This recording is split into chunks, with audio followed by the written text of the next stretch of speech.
Sátiros y bacantes, bienvenidos a Entre Dionisíacas y Bacanales.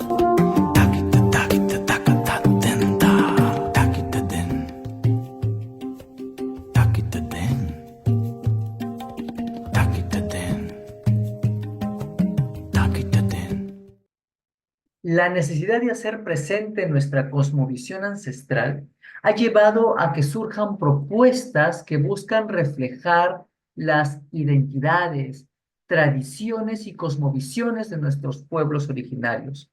El teatro latinoamericano ha sido un espacio donde se fusionan elementos rituales, religiosos, políticos y sociales, creando una forma única de expresión artística. En las culturas prehispánicas, las ceremonias rituales tenían un fuerte componente teatral. Estas prácticas incluían danzas, cantos, máscaras y representaciones simbólicas que narraban mitos, honraban a los dioses y celebraban ciclos naturales. Estos rituales no solo tenían un propósito religioso, sino que también servían para fortalecer la cohesión social y transmitir conocimientos ancestrales. Con la llegada de los colonizadores españoles, de los portugueses, las tradiciones indígenas se mezclaron con el catolicismo y las formas teatrales europeas, dando lugar a un sincretismo cultural. El teatro ritual no solo busca pues recuperar y simbolizar visibilizar, perdón, las tradiciones, las cosmovisiones y lenguas indígenas, sino que también busca cuestionar las estructuras de poder coloniales que, aunque parezca mentira, se han perpetuado y mantienen esa discriminación y exclusión social visible hasta nuestros días. Una teoría eminentemente vinculada a esta concepción teatral es la antropología teatral, campo interdisciplinario que estudia el comportamiento humano en situaciones de representación organizada, es decir, en contextos teatrales y performativos. Esta disciplina, desarrollada en investigación por Savarese y por Barba, se centra en el análisis de las técnicas, de los gestos, de las acciones y de los comportamientos que los seres humanos utilizamos en las representaciones teatrales, en los rituales y en los demás performances culturales que tenemos. Así pues, la ritualidad en el quehacer teatral se convierte en un mecanismo de exploración corporal y simbólico. El cuerpo del actor se convierte en un puente entre lo terrenal y lo divino. Se transforma en un canal para experiencias chamánicas, donde se exploran los estados alternativos de conciencia y conexiones con el mundo espiritual. Estas conexiones afectan directamente al público, otorgándole una experiencia vivencial más allá de la tradicionalmente observable y emocional que el teatro clásicamente otorga. Artaud fue uno de los pensadores y teóricos que reformuló la concepción teatral desde mediados del siglo XX en adelante y que es uno eh, de los que han causado una influencia muy marcada en el teatro latinoamericano, junto a Brecht. Marcado él por el surrealismo y por sus conceptos, Artaud se adentra en la exploración onírica de los sueños y el subconsciente, ahonda en la búsqueda de ir más allá de lo cotidiano, de los cánones estéticos ya dictaminados. Artaud se convierte así en un luchador contra los conceptos culturales que habitaban en su entorno, o sea, los europeos, y que nos influencian a nosotros directamente. Artaud eh, busca proponer resurgir la pulsión vital de que todo individuo, todo ser humano debe ser libre de explorar y experimentar desde lo más profundo de su existencia. Artaud se centra, pues, en la concepción metafísica del hombre antes que en la sociedad en su conjunto.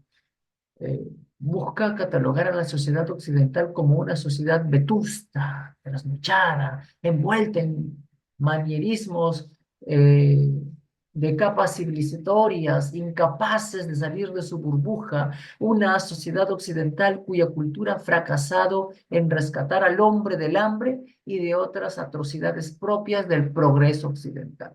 Así lo dice. Así pues, entonces, Artaud se acerca al teatro a modo de herramienta para denunciar y desenmascarar la contaminación de los fluidos sórdidos de esa sociedad, estos calificativos insultantes que permiten definir y comprender la terminología que Artaud propone con el término del teatro de la crueldad, ¿no? Donde crueldad él mismo alude al rigor, al determinismo irreversible, al compromiso incalculable por una vida purificada, espiritual e intensa que muestra al teatro su doble ser, ¿no? Esa otra cara que se aleja de la imagen deslucida y empobrecida de la vida y cultura occidental. Un concepto muy, muy similar al del actor santificado que propone Grotowski, ¿verdad? Y Artaud habla de un teatro que muestra las formas intensas y metafísicas de la vida, un vehículo que permita al individuo retomar a ese estado primigenio de la vida oculta y atrapada entre la civilización de la cultura occidental, un teatro que aliente hacia la experimentación de una pulsión vital de la vida, lo decía él, ¿no? En su libro. Eh, en su enfrentamiento surrealista contra la sociedad occidental, Artaud reflexiona sobre el lenguaje del teatro y de ello se desprenden dos ejes fundamentales en su propuesta. El primero es su enfrentamiento contra el texto centrista, en el que la sociedad occidental está inmersa, ¿no? Su propuesta de dejar las obras maestras de lado, eh, eh, sustentado en el elitismo que el texto dramático tiene sobre la escena teatral, ¿no? Creando un círculo selecto que se aleja de la multitud y del goce estético teatral, ¿no? Y relegando a la representación a un mero discurso para lograr ese análisis de autocrítica en el individuo, ¿no? Es decir, la catarsis aristotélica. El lenguaje verbal, sentencia Artaud, en su afán por ese claro y conciso este, limi- limitante, ¿no? Que desfigura la autenticidad del sentimiento y que es inenarrable verbalmente, ¿no? Artaud se propone a los textos consagrados y tesis sociales y psicológicas que buscan hablar a la sociedad, ¿no? Él los rechaza completamente. Artaud tiene un desinterés profundo por esa sociedad hostil y enferma, ¿no? Le interesa solo el hombre tanto metafísicamente y para ello alude al lenguaje visual y sensorial, el del sentimiento que se representa en escena, ¿no? Su segundo eje, ¿no? Entonces, es que al dejar de lado el textocentrismo, hay que volver a la etapa primogenia del rito teatral y su vitalidad, ¿no? Aquel que va más allá del pensamiento y lenguaje textual.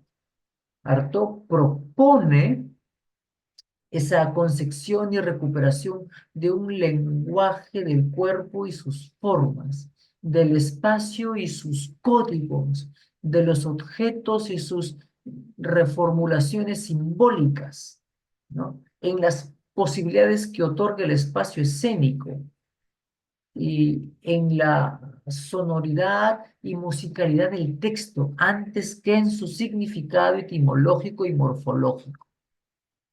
Es desde esta postura que Artaud afirma que se lograría encontrar un verdadero lenguaje teatral, pues al derogarse al texto de su preponderancia en escena, se obliga al quehacer teatral a replantear el hecho teatral y los elementos o los lenguajes que lo conforman, ¿no? Porque para Artaud el lenguaje que lo conforma está intrínsecamente presente en la materialidad del cuerpo vivo del actor, que es capaz de interpretar y mostrar las sensaciones que los sentimientos del público pueden experimentar. El teatro, pues, para Artaud, al estar hecho de un lenguaje híbrido, de una poética que busca sumar los lenguajes de las demás artes, otorga una conmoción y sacudimiento del público presente, que deja de ser un mero espectador, ¿no? Para penetrarse con la magia y la ritualidad del espectáculo a tal punto que lo conmueva en su interior hasta purificar, ¿no?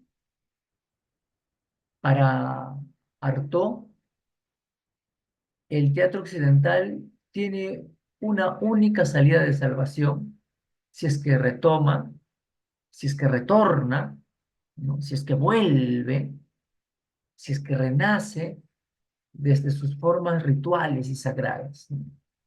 Aquellas formas que recuerdan los orígenes del teatro, ¿no? Aquellos orígenes de los ditirambos, de las fiestas dionisíacas, de aquellos que festejaban las cosechas, dadoras del alimento, ¿no? Necesario para que permitan una vida sosegada, ¿no? Para brindar por Dionisio, ¿no? La deidad que otorga ese placer y esa vitalidad primigenia.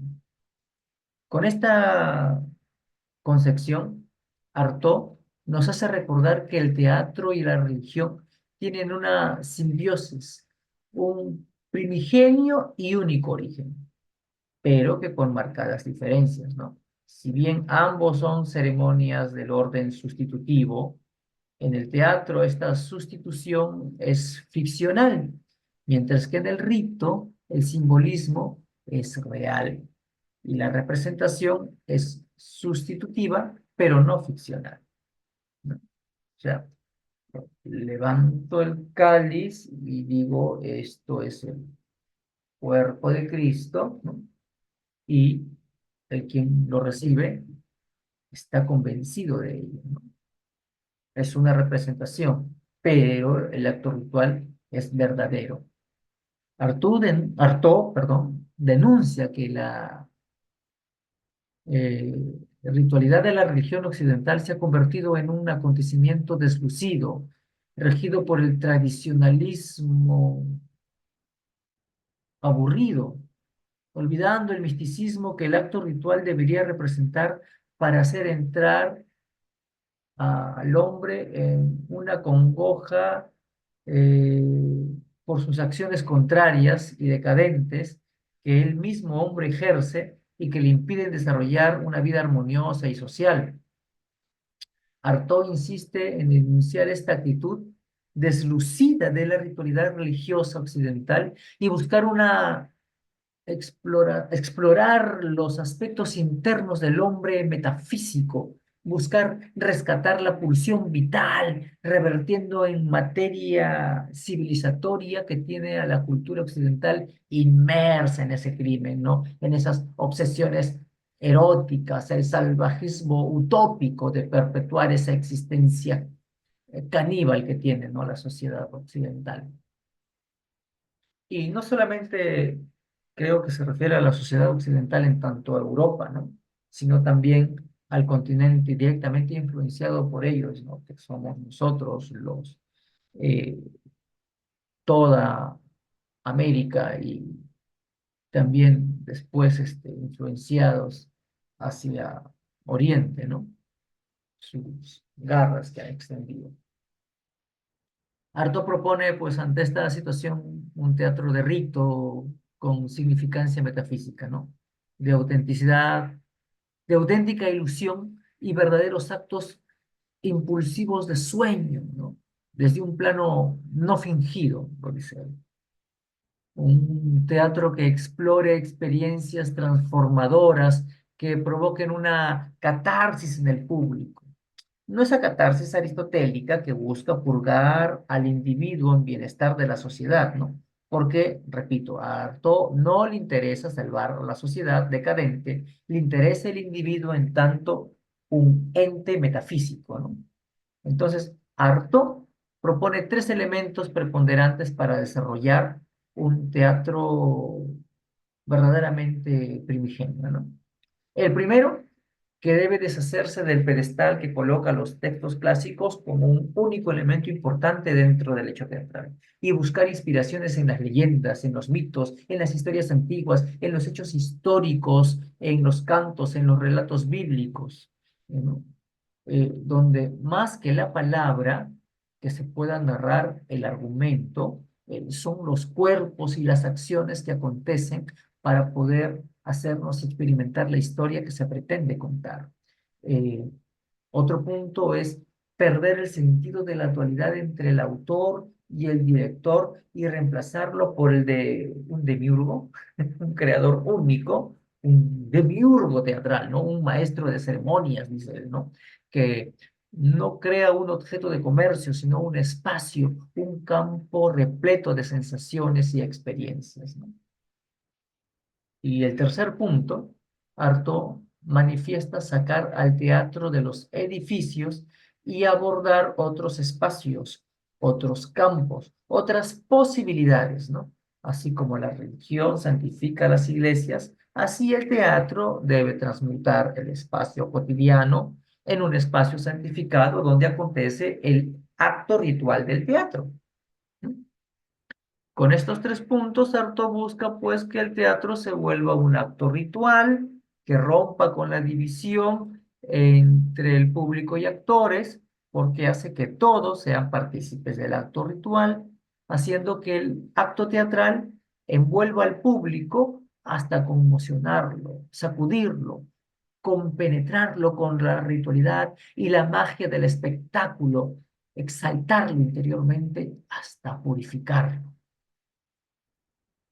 En definitiva, Artaud deja entrever que para que este tipo de teatro pueda existir, la performatividad y la capacidad histriónica de los actores debe ser trabajar hasta la descontextualización de sus cotidianos, como diría Grotowski.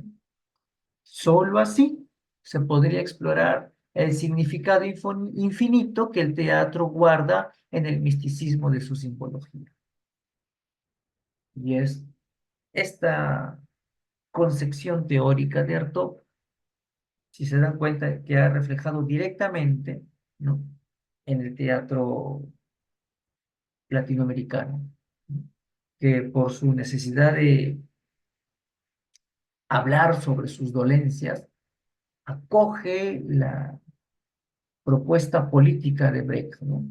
Y con la exploración explosiva que hace Artaud, crean, ¿no?, esta influencia tan rica que tenemos. Si quieres complementar o disertar el análisis que aquí yo he expuesto, la caja de comentarios siempre estará activa para el fervoroso corifeo que quiere hacer escuchar su voz. Entre dionisíacas y bacanales, agradezco a todos los sátiros y a todas las vacantes por llegar hasta el final de este video. Evoe, evoe.